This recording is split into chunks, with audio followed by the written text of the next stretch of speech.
Para ibalita na may dalawang may dalawang kaso muli o dalawang set ng cases na ipa-file ang opisina for preliminary investigation. Ito ay laban kay Edwin Garjola, isang congressman na contractor, ilang counts ka? Malversation. Pero how many counts? Okay, marami, 20 plus counts of malversation.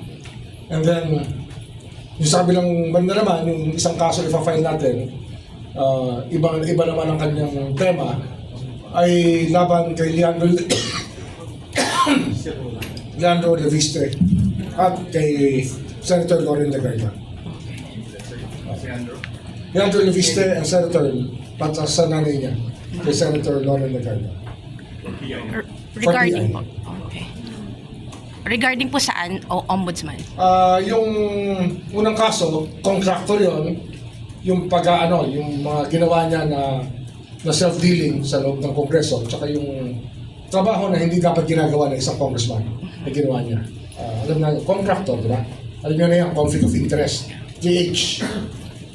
Republic Act 3019. Yung kay Leandro Leviste naman ay mabigat na kaso kasi yung kanilang pagkahawak na eksklusibo sa solar ay talagang nagdulot ng damage sa ating republika sapagkat hindi naman sila tumupad sa kanilang dapat tuparin at hindi nila ginawa yung dapat nilang gawin at para bang basta malinaw yung kaso na ang kanilang ginawa ay labag sa batas.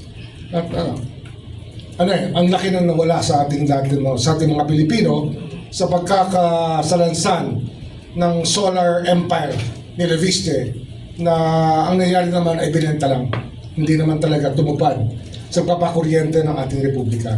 Kasi kumuha sila ng exclusive exclusive service contracts na sa buong Pilipinas na sila lang ang maaaring mag-produce at gumamit at magbenta ng solar energy na talagang taliwas naman sa batas ng Diyos kasi ang araw ay para sa lahat ng tao. Sila ngayon parang sila ang naging nagmamay-ari ng araw, ng power ng araw para to the detriment of to the exclusion of other Filipinos and other investors.